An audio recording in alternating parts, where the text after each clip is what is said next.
Association for all the credit unions in Minnesota, so we're working with Mayo Employees Federal Credit Union to help you with Medicare when that time comes. I've been doing this for 17 years, and I'm happy to answer any questions. If you have questions as we go through the presentation, just ask as we go along. And same for online. If you have questions, just enter it in the chat, and then we'll address those as we go along. So with that, we are in the annual enrollment period. That happens every year once you're on Medicare. It's October 15th through December 7th. So we're going to combine some of that with the basics of Medicare. And like I said, if you have questions as we go along, please just let me know. When you're working with government programs, there's always disclosures. So our disclosures, at least for Minnesota, is we represent all of the Medicare Advantage plans in Minnesota. We represent many of the Medigap and the Standalone prescription drug plans, and we can offer any of those to you and review those options with you if you choose to meet with us. Some of the specifics with Mayo, if you worked for the Mayo Clinic and if you started prior to 2001, you may need to use a company called Via Benefits, and your HR person would tell you that. If you qualify for that and you go through Via Benefits, you're going to get a stipend to help you pay for your costs. So you don't want to give up that money because it's fairly significant. But we can still guide and advise you. But if you're in that situation and HR will let you know around your time of retirement, you'll want to go that route. If you started after 2001, we can help you sign up for Medicare, or if you work for the Mayo Health System, the Via Benefits, I'm told, are not available to those in the health system, and we can certainly help you with that too. So our agenda today will be, why would you want to work with TrueLink Medicare Advisors? If you're on Medicare now, you received an annual notice of change. We'll go over what that means. We're going to talk about the changes to Medicare for 2025 and the different enrollment periods. Income levels matter when you're on Medicare. If you're lower on the income level scale, there's extra help available. If you're on the higher income level, we're going to talk about surcharges you may be looking at when you go on to Medicare Part B and D. And then the cost of living adjustments have been announced for next year and your next steps. So with that, when you use us at TrueLink Medicare Advisors, there's never a charge to you.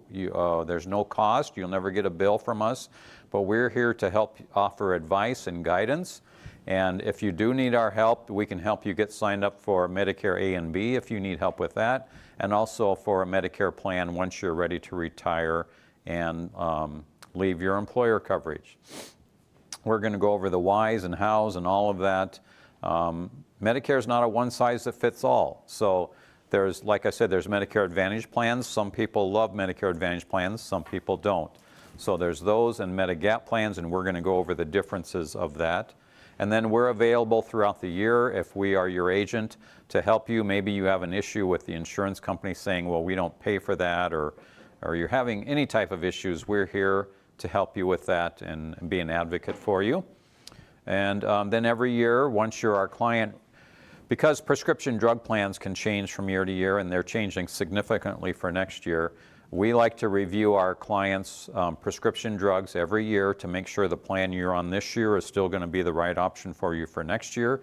And if it's not, we'll let you know that. But in September, every year we send out either an email to you or a letter asking you to update your prescriptions and what providers you're seeing, and then we review the plan that you're on to make sure it's still your best option for next year. So, original Medicare. The parts you get through the government are parts A and B, and this is done through the Social Security Administration. Part A, if you or a spouse worked in the United States for at least 10 years, you paid the Medicare tax out of your paycheck, and then you don't have a monthly premium to pay for Medicare Part A. Part A covers hospitalization and the other items listed on this slide. Part B, you will have a monthly premium to pay, and that's for outpatient things like going to the doctor or a specialist, or outpatient surgery or ambulance or wheelchairs, durable medical equipment, all that stuff. Medicare Part B this year was $174.70 a month. It's going up next year. We're going to talk about that in a little bit. Then you'll see the cost of coverage and benefits. This only applies really if you just have original Medicare and you don't pick up an Advantage or a Medigap plan. When you pick up supplemental coverage, oftentimes you're not going to see these additional charges, and we'll go over that too. So if you choose to just have original Medicare and you don't have any supplemental coverage, you won't have coverage for prescription drugs, you won't have dental coverage, eye coverage, hearing coverage, worldwide coverage, you won't get fitness benefits, just a lot of things you won't get if all you have is original Medicare.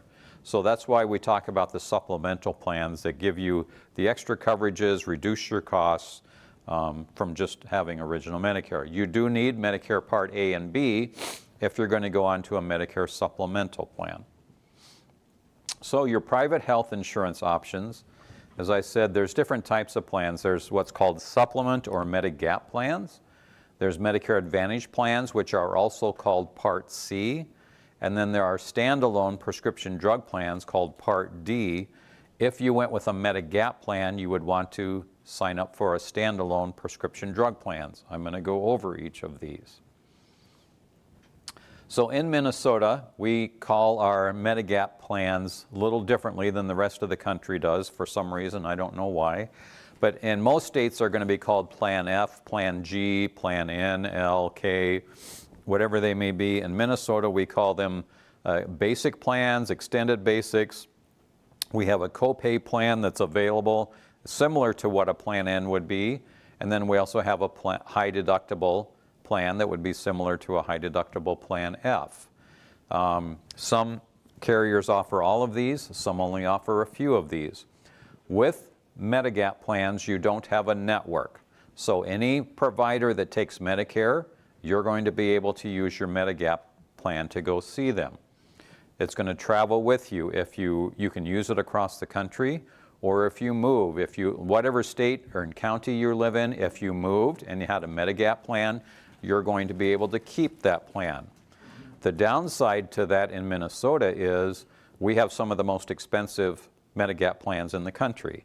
So if you moved to Florida or Arizona or somewhere, you could probably have found a cheaper plan available in those states. So I'll give you, for instance, there's a plan called Blue Cross Senior Gold. That's for where you pay a deductible of $240, and then you don't have any copays after that when you go to the doctor or hospital or any of that. That's going to run you over $300 a month next year, and you would have to add on prescription drug coverage, and you would need to add on dental, vision, and hearing. Some people don't mind that, some people do. But that gives you an idea of Medigap plans. We'll compare that to Medicare Part C or Medicare Advantage plans. Medicare Advantage plans are going to, for one monthly premium, they combine your medical, your prescription drug coverage, your dental, vision, and hearing. They give you free fitness benefits where you get a free gym membership, over-the-counter benefits. They're loaded with extra benefits. And in Minnesota, these plans are going to start at $0 a month, where you don't pay anything a month for them, and they can go up to over $100 a month, depending on the types of copays and dental coverage that you want. With Medicare Advantage plans, you will have a network. So we have insurance carriers in Minnesota that are based here in Minnesota where 96 to 97% of providers are in network. So our Advantage plans in Minnesota tend to be better than most other states. So if you're in Florida or Arizona, it's really popular in those states to have a zero premium plan, but you're going to have higher copays and those sorts of things. In Minnesota, people don't tend to like the zero premium plans here, but they're available. But like I said, 96 to 97% of your providers are going to be in network. So that's kind of an anomaly. In a lot of states, that's not true. But if you're based in Minnesota, they are a good option. They're not your only option. If you were to move with a Medicare Advantage plan, outside of the counties that wherever your counties were listed on your plan, you would need to find another plan. If you lose your plan against your will, maybe you start out with an Advantage plan here in Minnesota and you move to Florida, or you just move to another county where it's not available, you will be eligible to get a Medigap plan at that point without any health underwriting, without any health questions being asked, because you lost your plan against your will. So it doesn't move with you if you relocate. Medicare Advantage plans will never ask you any health questions when you enroll. You can only change during valid enrollment periods. Were there any questions online? Okay. So Greg G asks, I turned 65 in January. My wife works for Mayo and she's not going to retire for several years. Can I stay on her Mayo provided insurance until she retires? And what must I do what must I sign up for when he turns 65 with Medicare? So we'll have a slide on that, but I'll answer that question since you asked, Greg. If your wife's going to continue to work and you're on the Mayo employer's plan, Greg, when you turn 65, you don't have to do anything. As long as the Mayo plan is still going to be creditable coverage next year, and I believe that it is, you don't have to do anything when you turn 65. Once your wife gets ready to retire, that's when the two of you would look at getting signed up for Medicare Part A and B. If you or your spouse continue to work and you stay on that employer plan, as long as the employer, I'm assuming most of you are going to be Mayo employees, as long as your employer has 20 or more employees and they offer creditable coverage, you're not going to pay a fine down the road. You probably have friends or neighbors who say, oh, if you don't sign up when you turn 65, you're going to pay a penalty down the road. That's not true if you're on an employer plan. And we're going to go over some of that in a little bit, but if that's your case, Greg, you don't have to do anything when you turn 65. You're not going to be automatically sent a Medicare card unless you're collecting Social Security benefits. If you're collecting Social Security benefits when you turn 65, you will automatically be sent a Medicare card, but there's instructions they send on how you can suspend your Part A or B coverage because maybe you're still on an employer plan of a spouse's and you don't need the Part B coverage at that time. They'll send you instructions on how to suspend that coverage if you're collecting Social Security benefits when you turn 65. Then standalone prescription drug plans. There's many options available on these. These would be paired up with either original Medicare or Medigap policies. Every insurance carrier's formulary is different, and a formulary is a list of the medications that they're going to cover. So that's why if we sit down with you, we're going to ask you for a list of prescription medications that you're taking. We're going to look those up in the Medicare Plan Finder, and it's going to tell us which plans and which insurance carriers are going to give you the best deal on your prescription drugs. Next year, things are changing a lot because the government has changed the rules.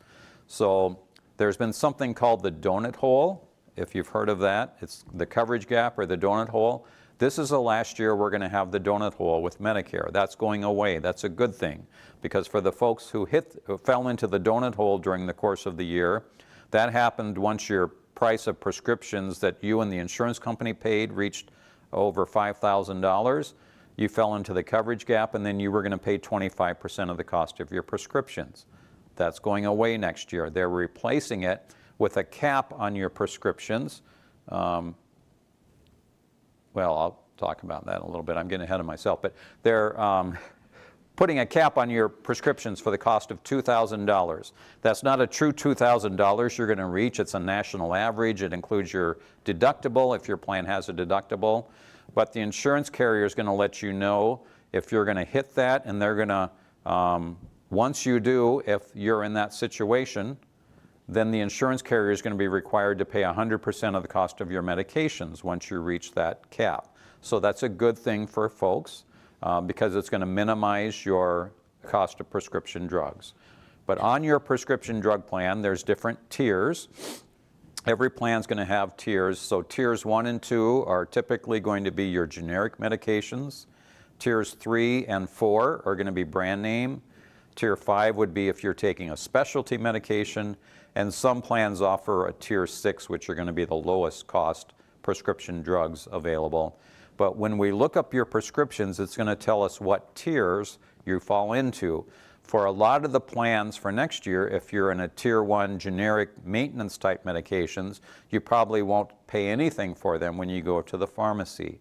If you're in a Tier 3, like a Januvia or Eliquis or something like that, the plans are going to change dramatically for next year. This year, most of the plans, you just had a flat copay for Tier 3, like a $45 copay. Next year, because of the change of capping your costs and the insurance carriers having to take on that expense, a lot of them are adding deductibles for next year, and the most they can charge you for a deductible next year is $590. So if you have a Tier 3 medication next year, there are some plans where you have to pay that deductible. There are some plans where you wouldn't have a deductible. Some plans, if you have a Tier 3 medication next year, you're going to pay 25% of the cost. Other plans, it's a straight $47 copay.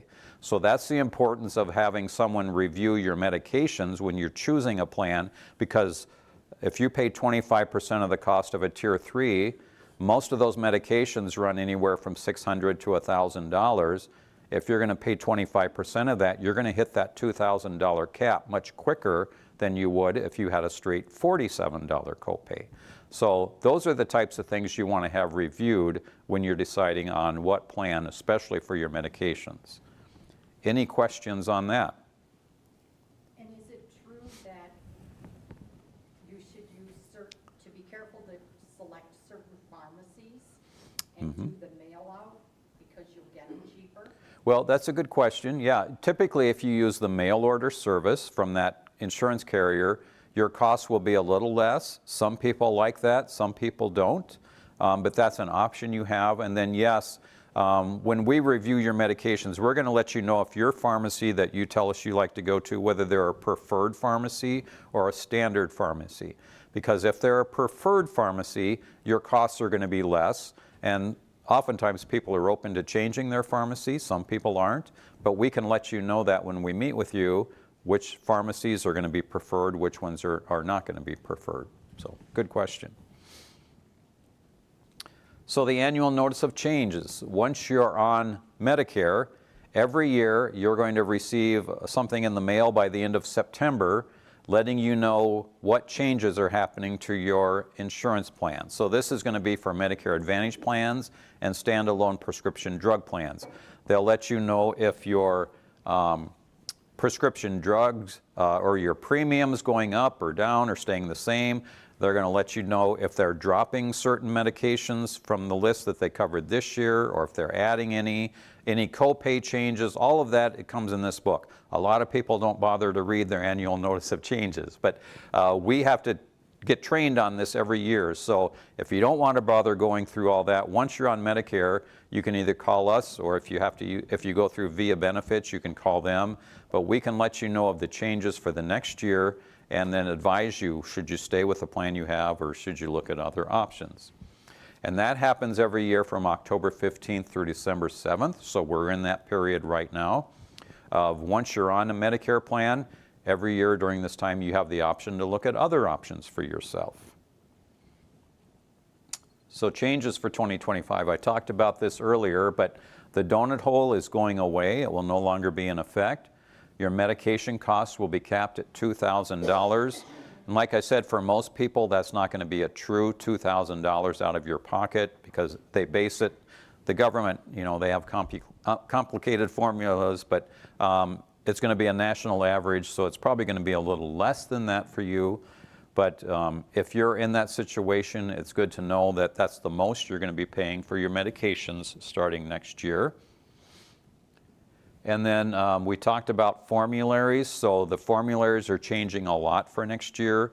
If standalone prescription drug plans, several of them are going away for next year. So if you're on a Medigap plan now with a standalone prescription drug plan, if your plan's going away next year, your insurance carrier has sent you a letter letting you know that.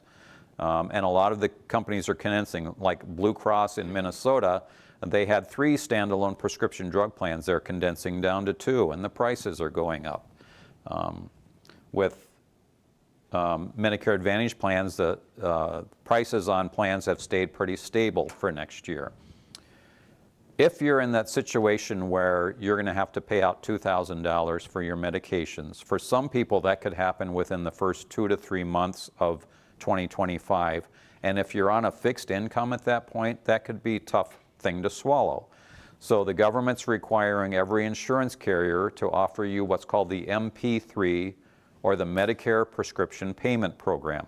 And what this does is, if you sign up for this, they're going to spread out your prescription drug costs over a 12-month period instead of having to pay all of it within the first few months.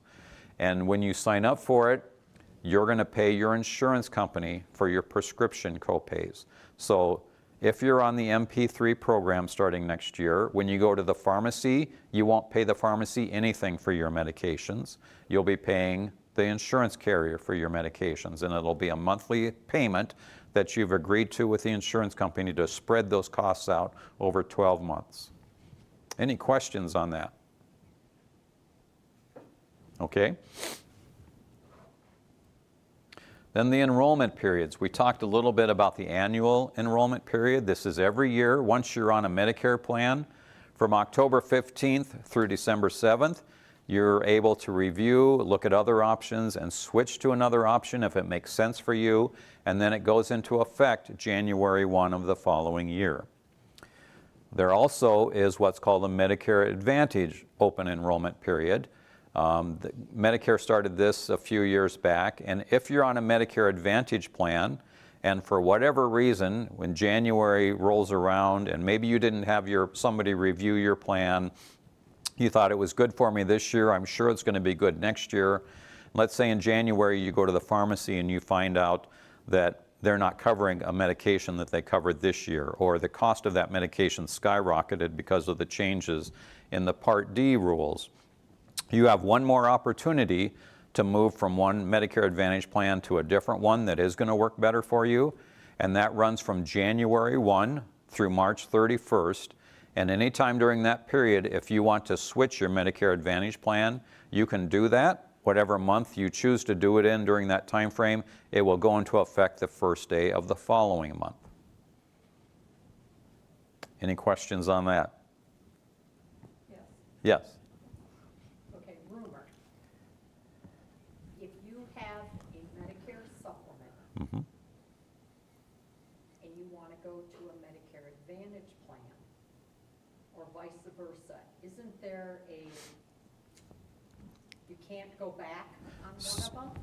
Well, so for a Medigap plan, if you start out with a Medigap plan and you want to go to a Medicare Advantage plan, you have, so let's say you make that switch for January, you have 12 months in which you can do a trial run of that Advantage plan. If you don't like it, say this time, the end of the year, you can switch back to the Medigap plan you have, and they have to accept you without any health questions being asked.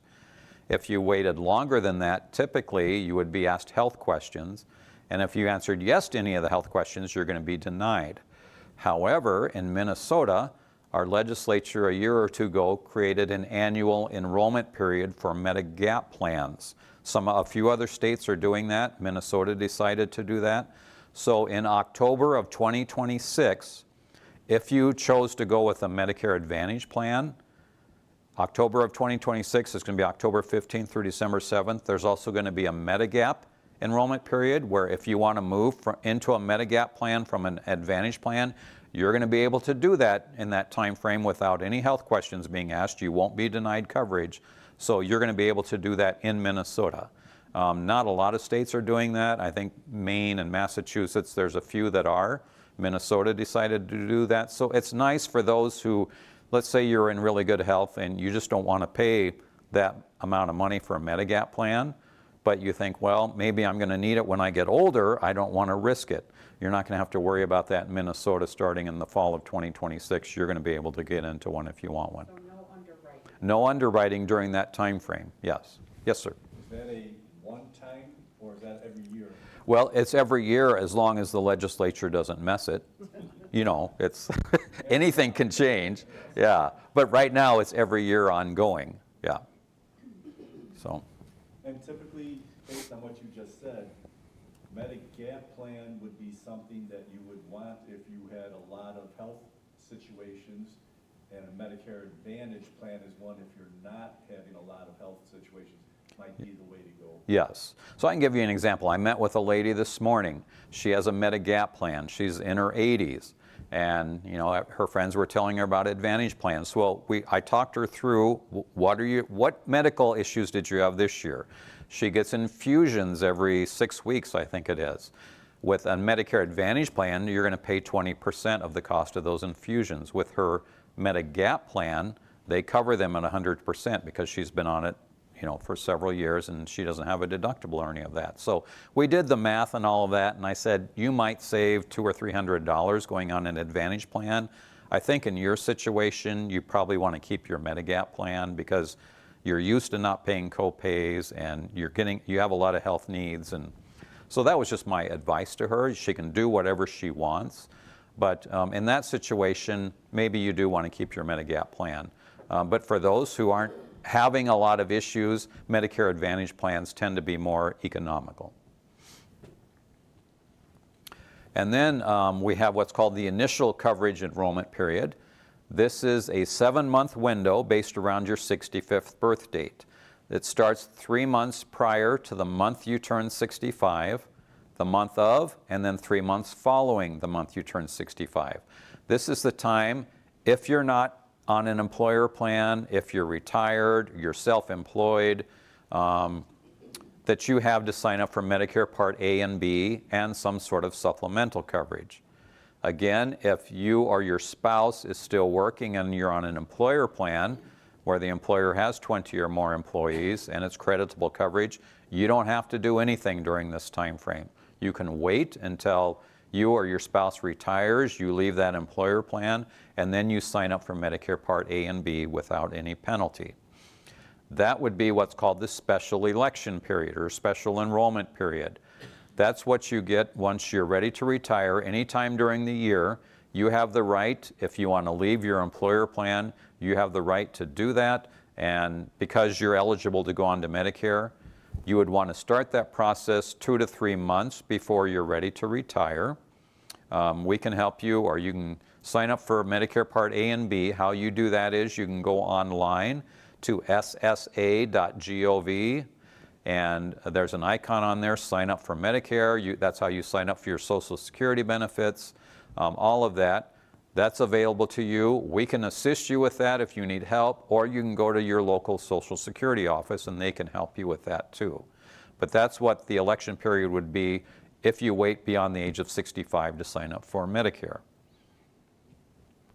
What if you decide to work past the age of 65? So we help people all the time compare what would it cost you. Maybe your spouse is 65 or older and Medicare eligible and you're not. What would it cost to have them go on to Medicare versus staying on your employer plan? Well, you know that the Part B premium for next year is going to be $185 a month, so you know they would have that expense, and then whatever type of plan they chose. So you would compare that to what would it cost to keep them on your employer plan. How much more does it cost you to have a spouse on your plan versus if it was just you? With most of the Advantage plans in Minnesota, there are no medical deductibles. So oftentimes with an employer plan, you have to meet a deductible of maybe $3,000 or whatever it is. You don't have that with the Medicare Advantage plans in Minnesota. There is no deductible you have to meet first. So we go over those types of things with you to help you decide what's better, stay on the employer plan or go on to Medicare. If you're going to stay on your employer plan and you have an HSA or a health savings account, you don't want to sign up for Medicare Part A.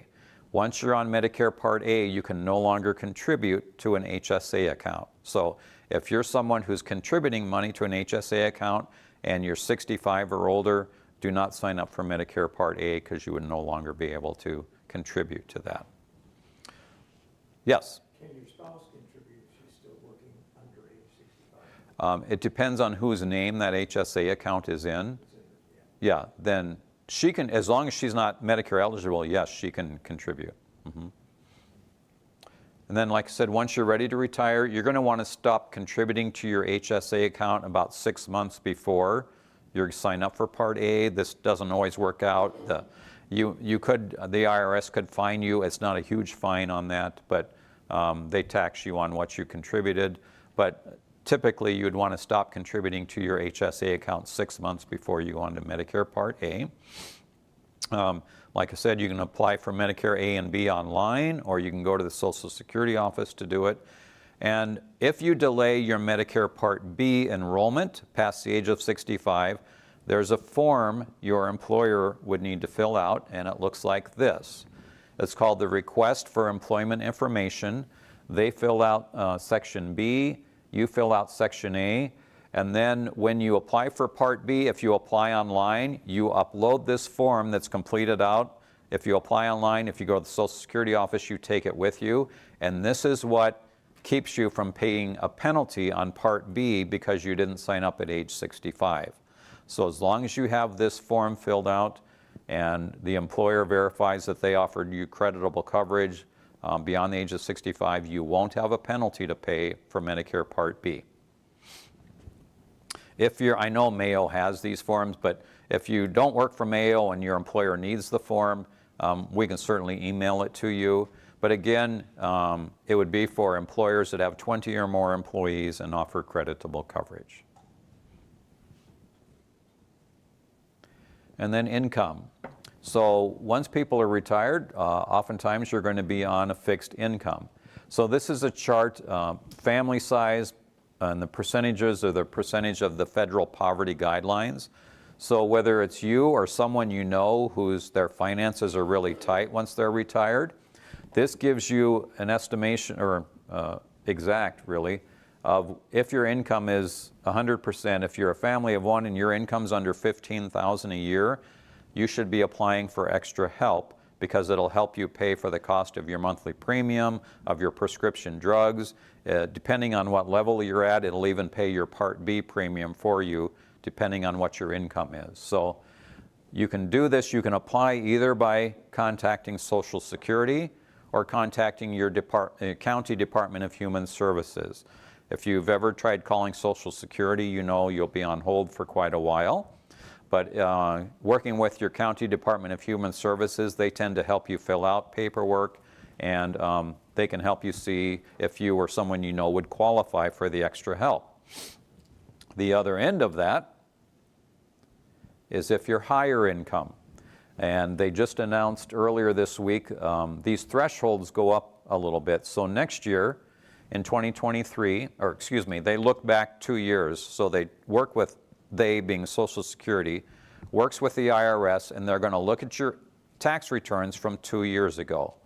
So starting next year, if you're a single filer and your modified adjusted gross is $106,000 a year or more, they're going to add on a surcharge to your Part B and Part D premiums every month for the rest of the year. If you're married and filing jointly, next year, that threshold is going up to $212,000. So if your income, your modified adjusted gross income from 2 years ago was $212,000 or more, you're going to have a surcharge added on to your Part B and Part D premium. And this column here gives you an idea of how much that would go up based on your income. And it's not something you have to figure out for yourself. If you fall into that category, Social Security is going to let you know once you apply for Part B if they're going to assess a surcharge on you. You can contest the surcharge in certain cases. Let's say that you had an inheritance where it wasn't every year you were making that, but maybe you had an inheritance that inflated your income one year. You can contest the surcharge if that's what they're basing it on. If it's pretty much your standard income year after year, you're going to be paying the surcharge if you fall into that category.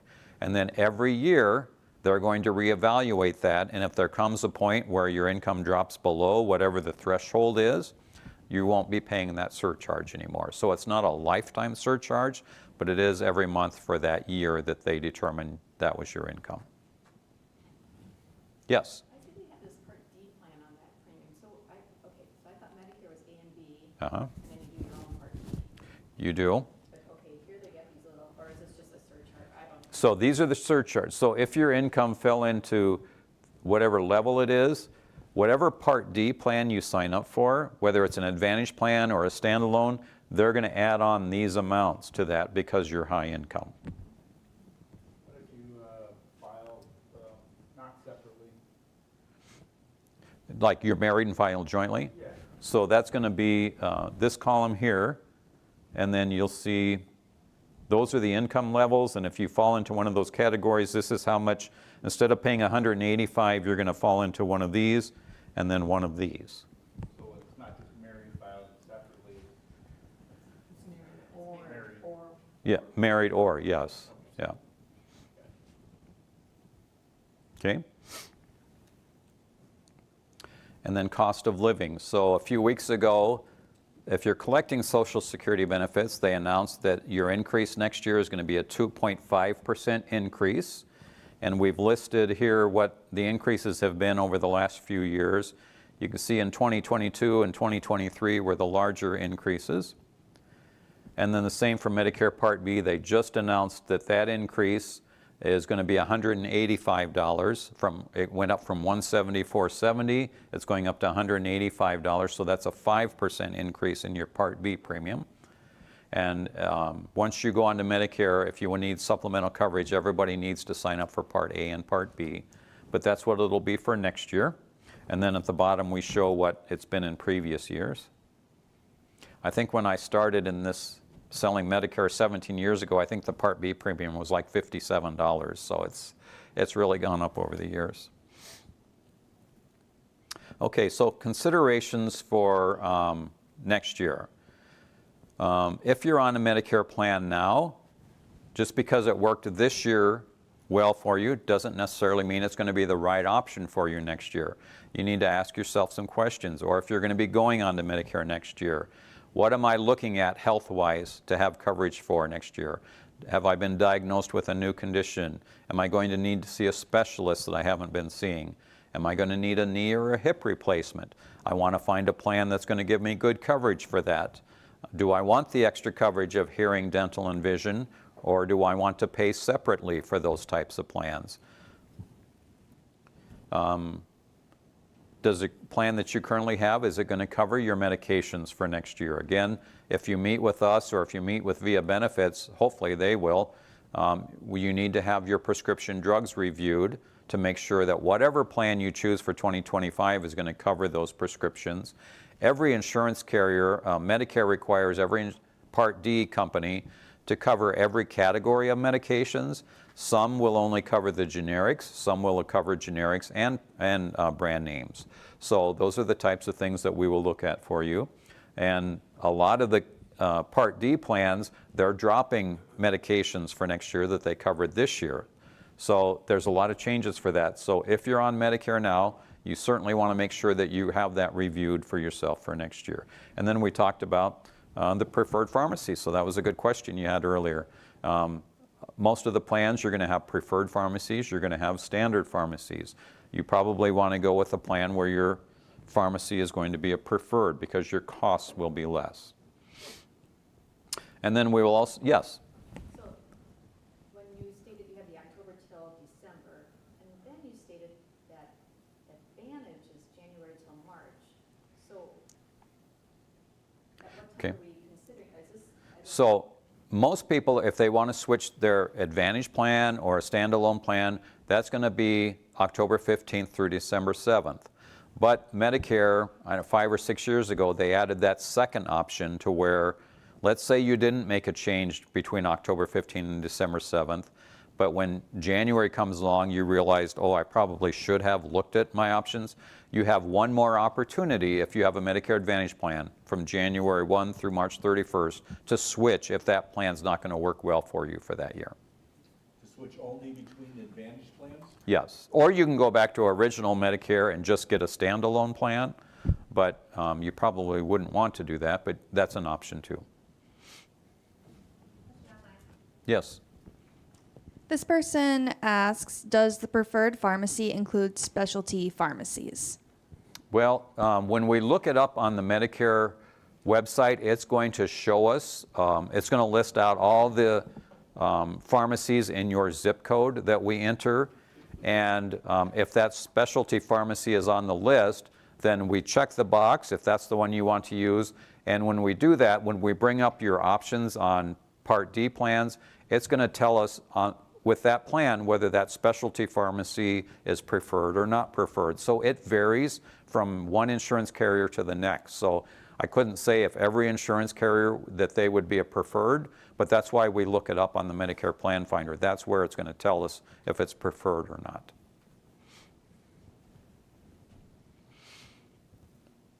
Okay, so in your folders, and for you online, I'm going to advance to this screen here, but for those of you in person, if you decide you want to meet with us, there's this form in your folder, and if you fill that out and leave it with me, we will contact you via email or phone and ask you questions. When are you looking at going on to Medicare? What's your situation?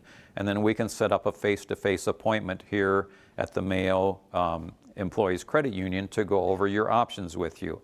If you're online, we have our contact information. You can email us at medicare@trulync.com, and that's spelled TRULYNC.com, or our 800 number that you can call, 1-800-477-0764. And we can, if you're in another state or you're not in Minnesota, we can certainly do a Zoom call or a phone call or whatever you would prefer for that. You are not required to fill out this form. You have my business card in your folder. If you'd prefer to just call when you're ready or contact us if you choose to use us, you can certainly do that too. But if you want to get in our system and have us contact you to set up an appointment, if you fill this form out and leave it with me, then we will follow through on doing that. Any questions on what we talked about today? Yes? Do you cover every plan that's available in this state? So in Minnesota, and I mean, we're licensed in several states, so we're trying to get off all the offerings they have. So in Minnesota, we offer all 7 insurance carriers that offer Medicare Advantage plans, and then we offer, we're contracted with several of the Medigap plans and the prescription drug plans. But with Medigap plans, there's just a slew of, we try to get contracted with the ones that offer the best rates, like Blue Cross or Cigna or Aetna or something like that. There are several, but yes, with Advantage plans, we offer all the ones that are available. Any other questions? Yes? When you look at these Medicare books that they send out, Mm-hmm. okay, so you look under Blue Cross Blue Shield of Minnesota, Medicare Cost Plan. It says Platinum Blue Choice, 21 county region. How do you know what, and then 11 county region, Yeah. and then 40 county region? So Medicare cost plans, in 2018, the whole state used to have cost plans in Minnesota, and those kind of went away. There's just 21 counties left that have those, and that's more of the rural counties. So in this area, like I think it's Goodhue County still has cost plans available. Those are they're a hybrid between Medigap and Medicare Advantage. Olmsted County doesn't have cost plans available. So we would look up, if we meet with you, we're going to enter your zip code into the Medicare Plan Finder. It's going to tell us all the plans available from which you can choose, and then we'll go over that with you. But that book is a little confusing.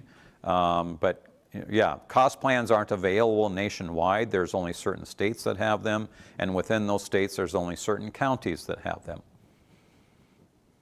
I don't know if that helped you at all. Okay. Anybody else have a question? Yes. Okay, I'm currently on Medicare, and my supplement is through, what was offered at Mayo was Okay. through Medica. Yeah. But I think that's gotten so expensive, so Okay. you can look at. We could compare what you're getting through the Mayo versus what it would be on the open market. Yes, we can compare that for you. I've done that with several Mayo retirees. Yeah. Yes. So you mentioned the Advantage plan compared to the Supplement, and you said if they're in, you had that little choice, if they're in network. So like, how do you know, this is where we contact you, should know Mm-hmm. who's in that? Because if I'm living in this area, and I'm assuming Mayo is in Yes. network, you know, is that it that's in network when you choose your Advantage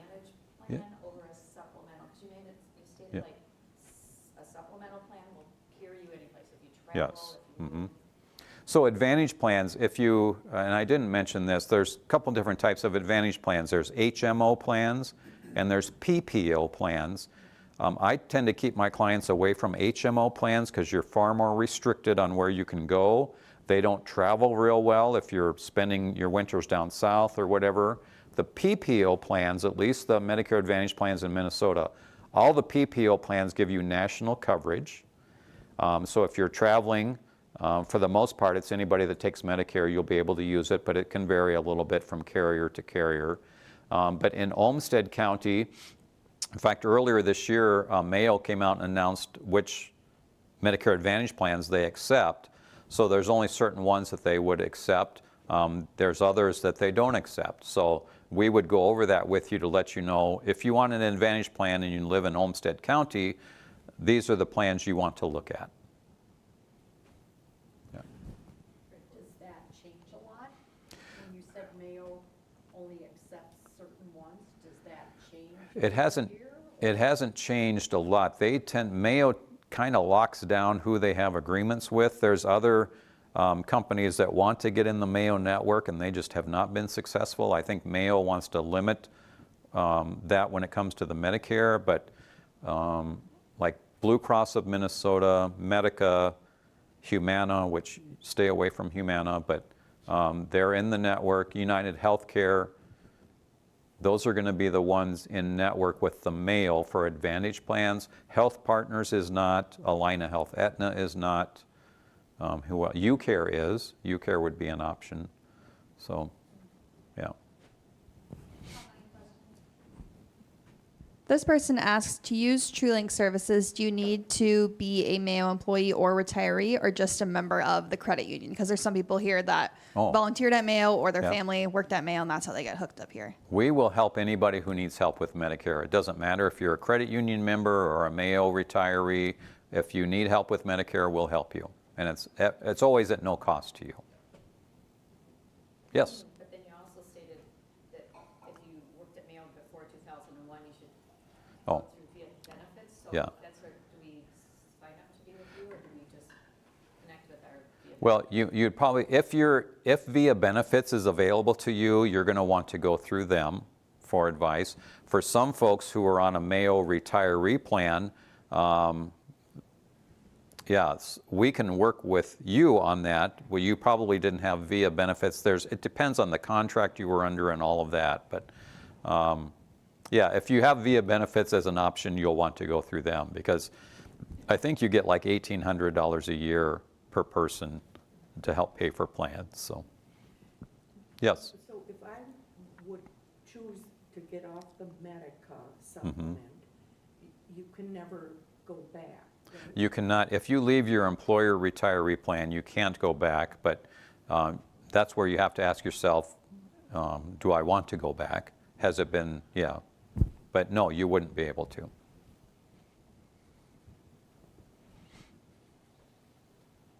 Okay. Well, if you have questions that you don't want to ask in front of the group, or if you're online, you're certainly welcome to email those to us or just talk to me one-on-one. But thank you for attending today. And again, if you fill out the gray slip, be sure to hand that to me, or if you're online, feel free to email us. But we'd love to help you if we can. So thank you for attending.